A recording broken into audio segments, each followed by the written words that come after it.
Hello, everyone. Welcome to InnerSource Berlin.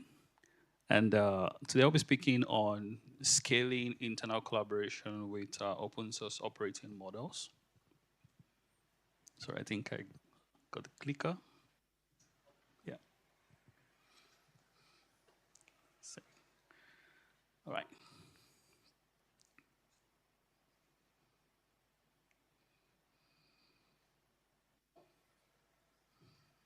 Okay.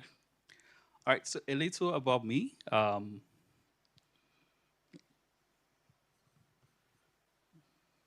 So I'm Ayodeji. I'm a developer advocate at Adyen, doing DevRel and open source program office. And 7 years in software development. I've been an open source advocate for a while and past community organizer at KCD Amsterdam and also Google developer groups, WordPress, meetups, Polygon. And also I'm a proud dad of a 7-month-old.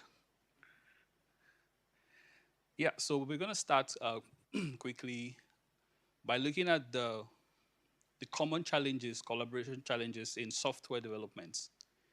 So I'll start by maybe giving an example. How many of us here work as a solution engineer or a consultant?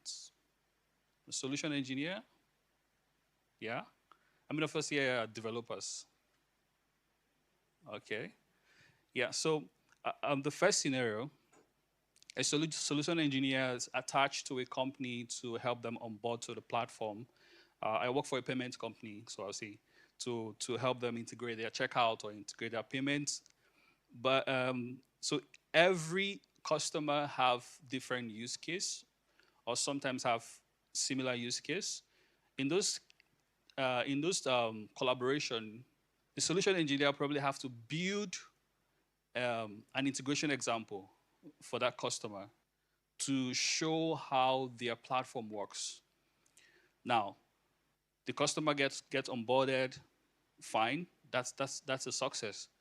So imagine the same the same role, solution engineer for the same company in another region, building the same type of application for similar use cases. Now multiply this across several regions. At Adyen, we have about 27 offices globally. So this will probably amount to several duplicated projects, similar projects in that lives in the laptop of the solution engineer. Second scenario, before I move to the challenges, we're all engineers here and we probably assigned to build several projects internally. So imagine you were assigned to build an internal duty roster that shows duty time of team members, and you have to integrate with an internal service, probably like that helps you get the LDAP of all your team members to display on that page. You first of all find it very hard to know who even owns the service. You look around internally, there is no documentation anywhere on how to integrate with the LDAP service or even how to integrate with the APIs. You go to the documentation page, nothing to write home about, no ownership, no one to reach out to. Okay, working with you successfully integrate with the LDAP, and you found a bug. You opened a pull request. It took 7 days before it gets merged. Now, as an engineer, this can be so frustrating and leading us to like the common collaboration challenges in software engineering. And the first one is unclear ownership. You land on the repo, you land on the service, but you're not sure who owns the repo. You're not sure who to reach out to. That's one challenge. Then we have slow review. Of course, most of us here have gone through the same experience, even working with open source projects. I've contributed to some open source projects, and probably took two years before I get a response from the maintainer. So it's a big challenge, not just in open source, but also internally as well. You get MR open for a while and no one to look at it, or it's taking a while to get it merged. This can be frustrating. We also have duplicated work. So imagine the case of the solution engineer that has, that is building that integration with the merchant, but yeah, ends up building the same type of integration over and over again because there is no inventory, there's no visibility on what projects even exist or what has already been done by someone else that you can build on top.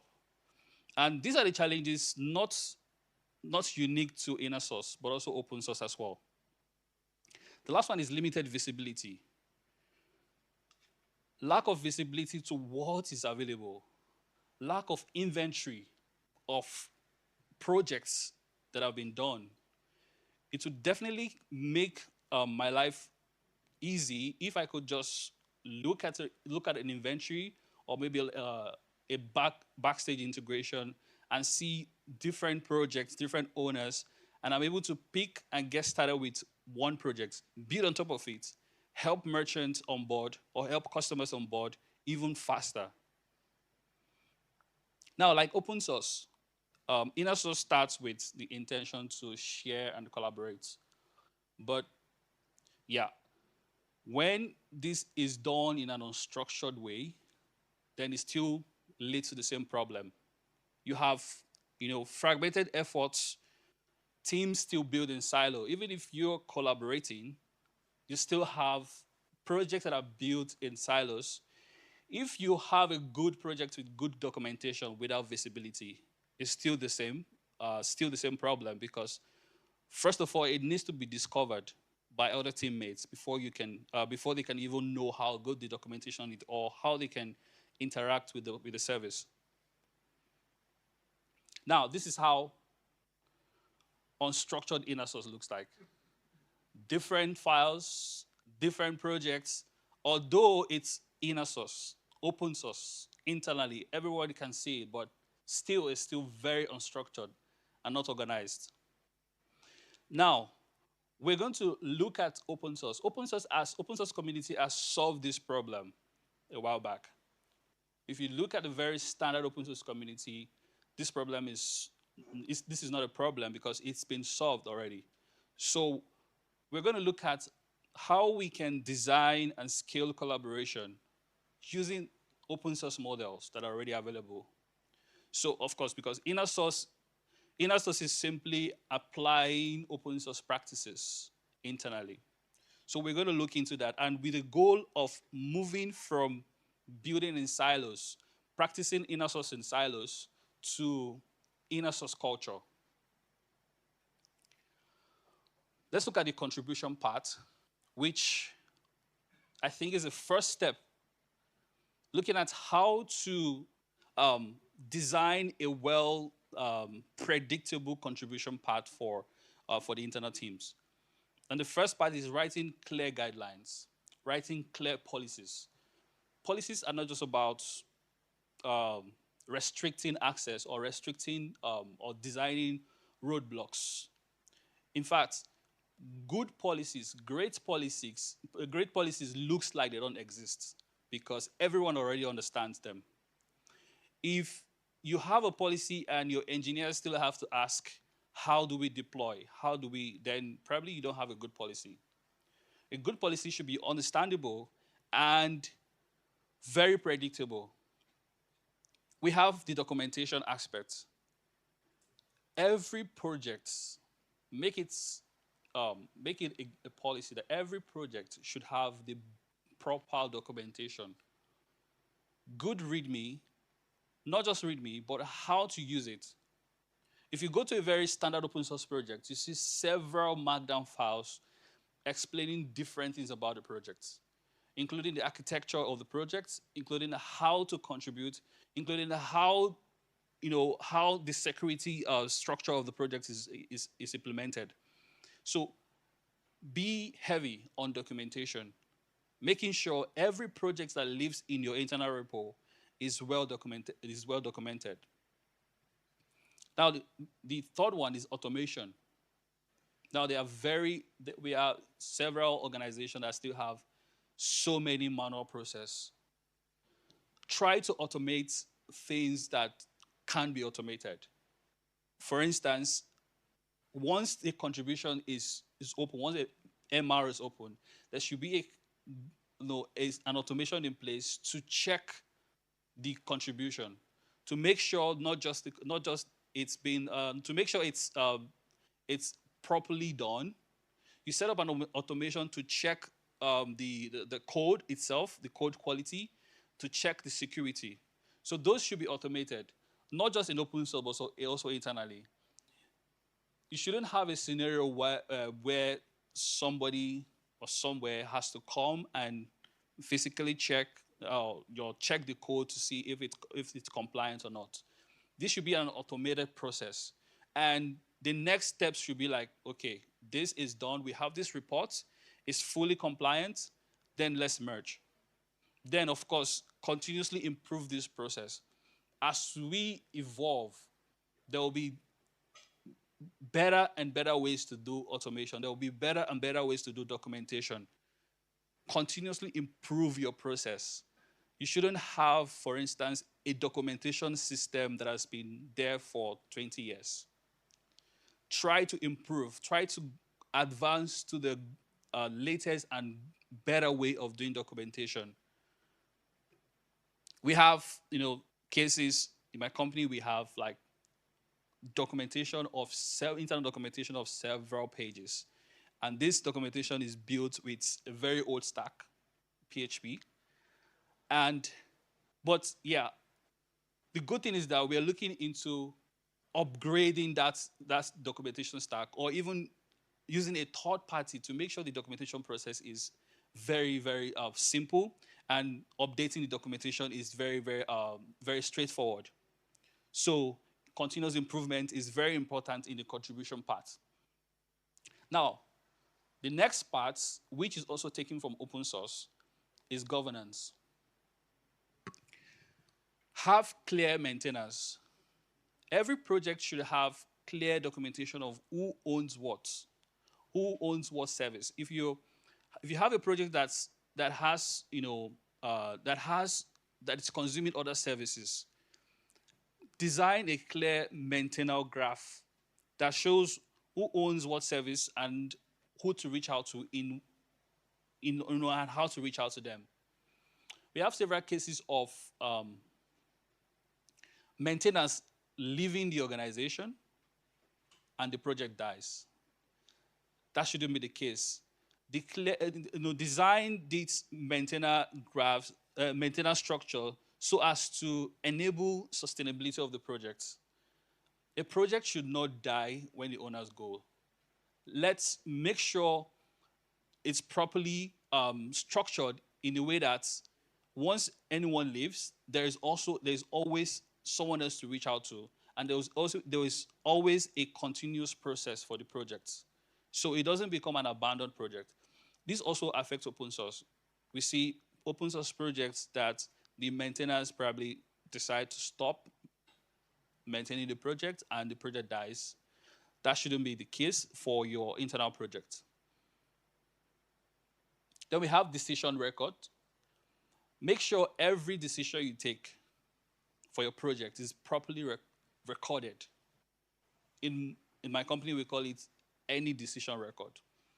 In most companies, they call it architectural decision record.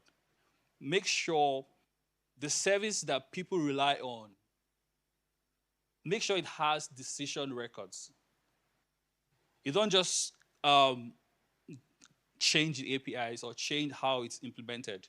Everything should be properly recorded so that anyone depending on the project knows the timeline of the project, knows the roadmap of the project. Then review timeline. Make sure you have review timelines.